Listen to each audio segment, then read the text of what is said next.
Hey guys, wanted to do a quick follow-up to the 3-6 lesson. It is about just kind of tackling these word problems, which is kind of a big deal. Several of your CFA questions will be, going from word problem to equations to matrix, to solutions. So, and then also using Desmos as opposed to your graphing calculator. So I'm going to work out 1 and 2 on the video just so we don't take too much time here. And then obviously 3 and 4 are worked out on your notes. All right, so looking at number 1, hopefully we can get all this to fit on there. Sorry about this. I'm just going to read off my paper while that's getting lined up. Number 1 says the tickets for the school play are $7 for adults and $5 for students. There were 100 tickets sold. If the total profit was $5.50, how many of each ticket were sold? All right, so a couple things when you're writing these. First of all, you want to define your variables, and so in this case, we have an unknown number of adult tickets and an unknown number of student tickets. So we'll just say A is number of adult tickets, and then S can be number of student tickets. Okay, so one clue right off the bat is that if I have two variables, that tells me I need 2 equations. Okay, so this is going to be a system with 2 variables, so we should have 2 equations. All right, so we are going to write 1 equation for total number of tickets sold, which was 100. Okay, so that would just be A plus S equals 100. You saw a lot like this in Algebra 1, so this shouldn't be too new. And then our other one would be for profit or the money we brought in.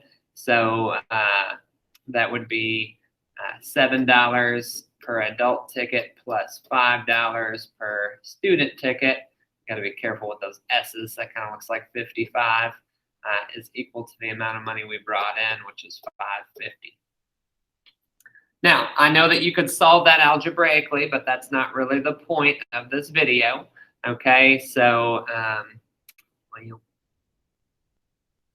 like for you to be able to see the whole equation here. All right, so we're going to take that and put it in matrix form. Okay, so remember that's 1, 1, 100.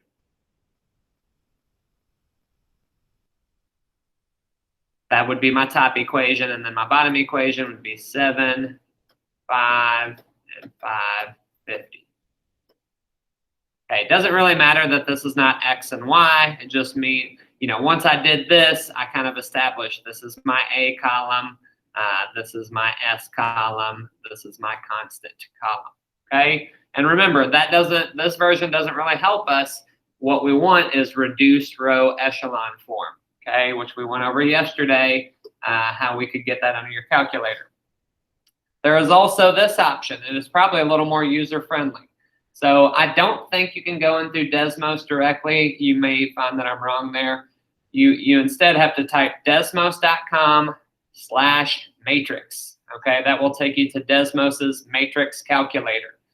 As you can see, I've already typed in the aforementioned matrix. It's matrix A according to what I've typed in, just because I typed it in first.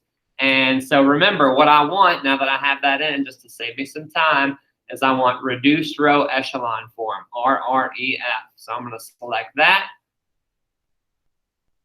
RREF, and I want to make sure that it knows I'm talking about matrix A. So that's just this button right here, and there you go. All right, so that tells me that my first variable is equal to 25 and my second variable is equal to 75.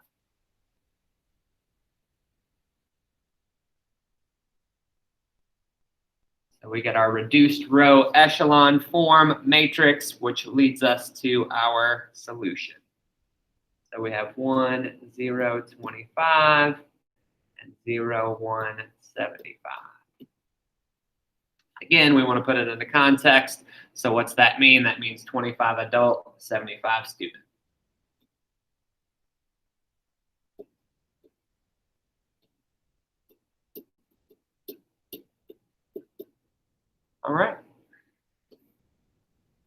go a little bit quicker through the next one, maybe not write every little thing down.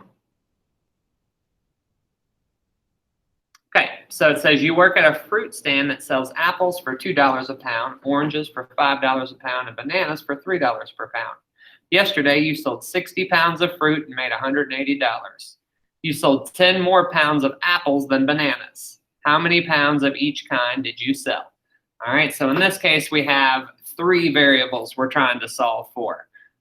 We have apples, bananas, and oranges, okay? So I'm just going to say we're going to let X be apples, amount of apples in pounds. Y is going to be bananas.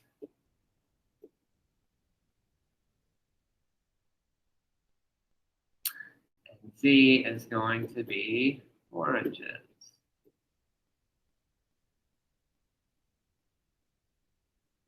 Sorry about the overlap there. You could easily use A, B, and O.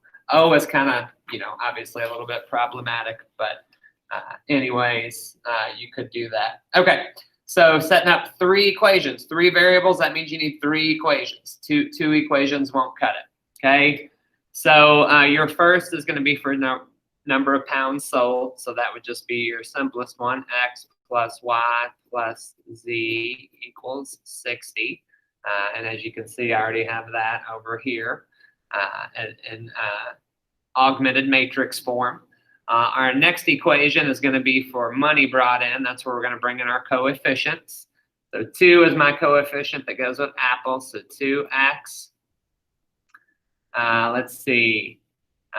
3 goes with bananas. Sorry, I kind of went out of order there, so that'd be 3y.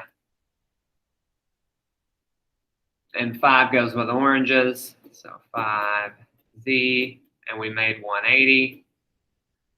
So that's my constant. Then the last one, they have to give you another equation. If this is all they gave you, that wouldn't be enough. So the last one obviously is going to come from here. We had 10 more of apples than bananas, so 10 more of X than bananas. So we're going to say, let's see, 10 more, these always confuse me just a little bit, sorry. 10 more pounds of apples than bananas. So we're going to say bananas equals apples plus 10. Actually, I did that backwards because we sold more apples. So we should flip-flop those two. Told you they confused me a little bit. So we should say apples equals bananas plus 10 because we sold more apples.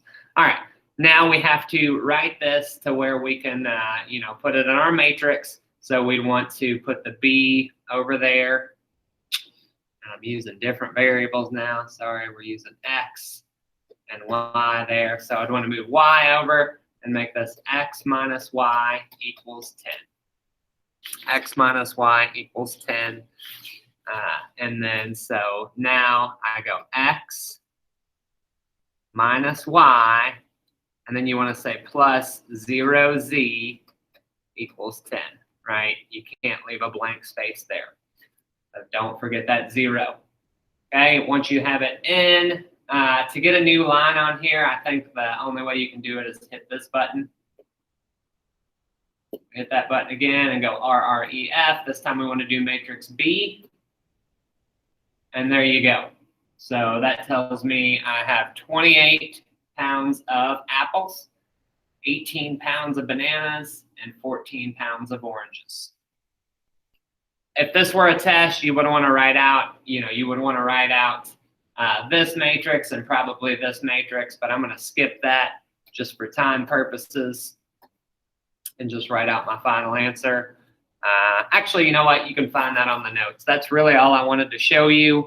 As far as formalizing answers and stuff and what to write down as far as showing your work, you can reference the notes. I just wanted to show you the process. So like I was telling you guys yesterday, Desmo's probably a little more user-friendly, but it's, you got those graphing calculators, you might as well use them. Don't try to do both, though. Figure one out and get good at it and stick with that. Besides that, you guys have a nice day. Thanks for your time, and we will get started on the study guide next.